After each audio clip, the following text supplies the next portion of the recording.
All right, what's up, YouTube? I am back, and today we're going to talk about earnings and how to play it.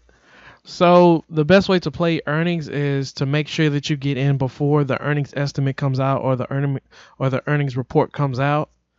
And it's pretty much a gamble because you don't know if that company is going to produce the results that the analysts, estimated them to have, and you never know how the price reaction could happen.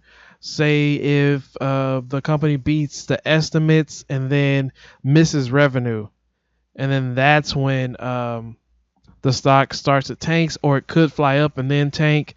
But it's really crazy. You have to pay attention to the chart as well. And we're gonna get into the earnings winner that I played today.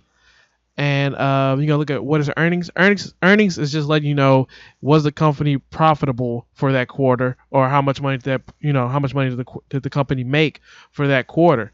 And what companies to look at, that's up to you. You can look into oil companies, you can look into utilities, telecoms, technology, communications. I mean, it's up to you to keep track of the earnings and pretty much keep your ear to the street to understand if that company will beat it, or you can do research on recent news to see if that company will beat it, or if that company has been winning contracts or been, gaining a lot of money or had a lot of sales. Like Amazon beat estimates because, well, mostly because of their Prime Day, and that's something that you have to keep in mind. And a lot of these stocks, they tend to take off before the earnings even happen. So let's say the earnings for such and such company is next week, but you start to see a jump in 20% just because you see the news mentioning that earnings, or recent news or whatever, somebody is mentioning that the earnings could happen, or people are expecting to earn, people are expecting the company to beat earnings, and that's when you see the stocks start to tick up. And then right then and there, I suggest you take profits because you don't want to fall into getting into a head fake like Chesapeake Energy. I bought in at low 397, and then it started to get two upgrades, and then people, and it started to pass by five, and you start to see news come out, and you start to say, people are buying Chesapeake on expectation or anticipation of it beating earnings, and you buy on rumor, sell on the news. So within the couple of days of me reading that, and me looking at the price action to see if my potential or any profit is left to the upside. Of course, it's profit to the upside. We might see 7 in Chesapeake if it outperforms like people are saying it will.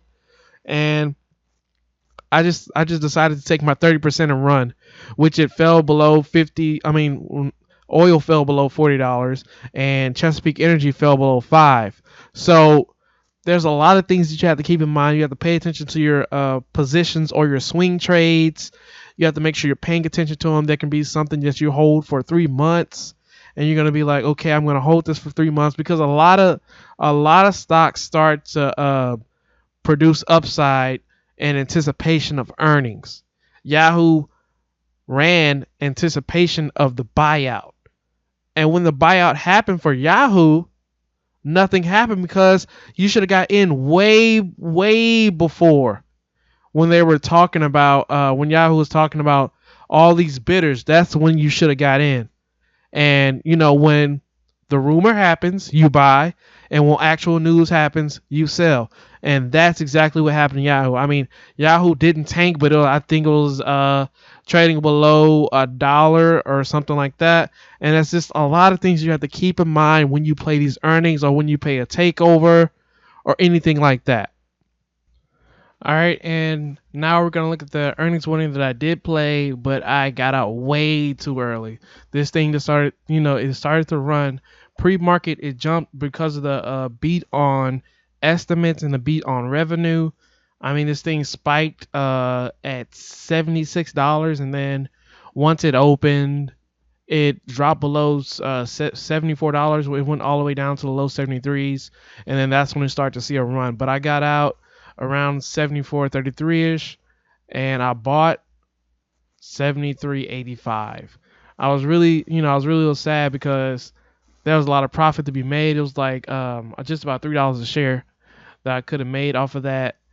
And, I'll take my profits and run. I'm not complaining about taking a profit because nobody ever got hurt taking a profit. That's something that Jim Cramer says a lot. Nobody ever got hurt taking a profit.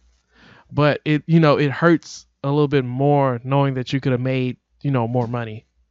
But other than that, as you see the earnings move when it dipped below $71 because people were anticipating it, and you have to make sure that you get in just before or the week before earnings, which it dipped below 71 because this thing was up, it was uptrending at 75. It was going to hit 75. It's a complete uptrend.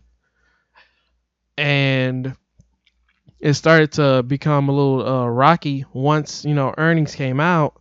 And once earnings came out, it just took off. But we still haven't seen it break all-time highs. It's just breaking 52-week highs right now.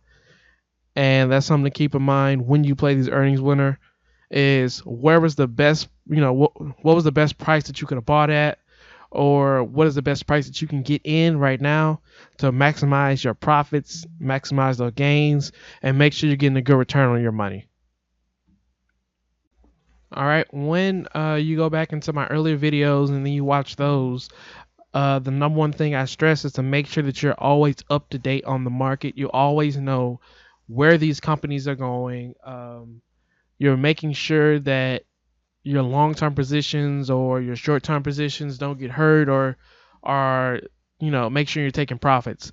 And the main key reason for that is watching the market news. Watch the market news. Whenever you have time, watch the market news. Understand the terminology. Understand who's buying these stocks. Understand who's selling these stocks. Because 9 times out of 10, if you see somebody buying a stock or you hear one of those big name billionaires buying a stock, 9 times out of 10, that stock will rise unless it's Carl Icahn or something. But Warren Buffett bought a position in Apple, but he only bought it at $100.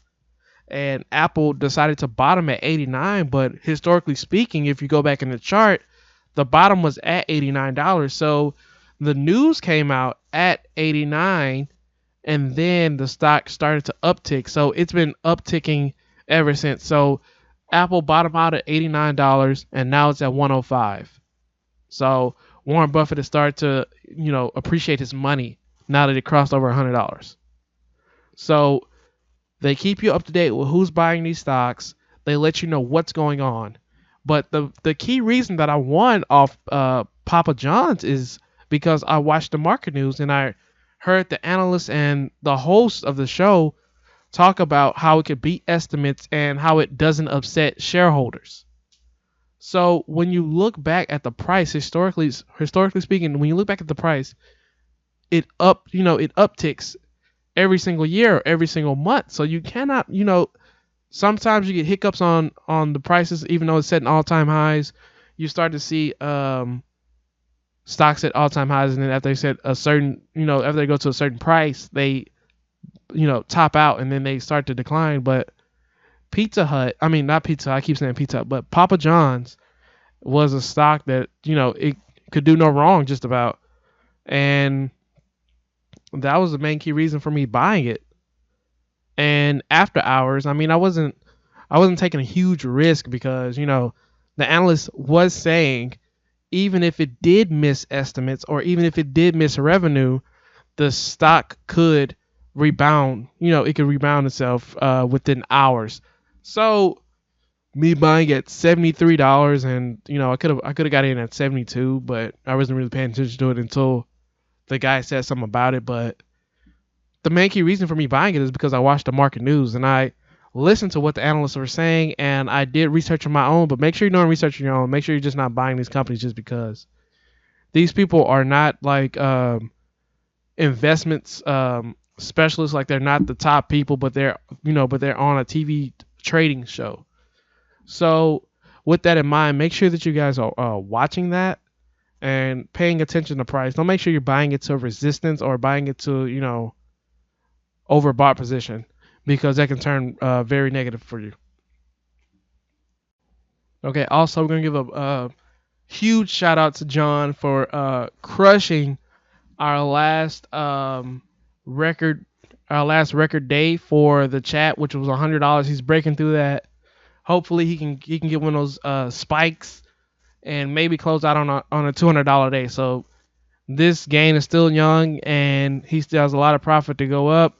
This gain was not fueled by one stock; it was fueled by multiple stocks, and I think most of them were in the healthcare biotech region, and he's just reaping benefits for them. And that's all I have for you guys. Take care.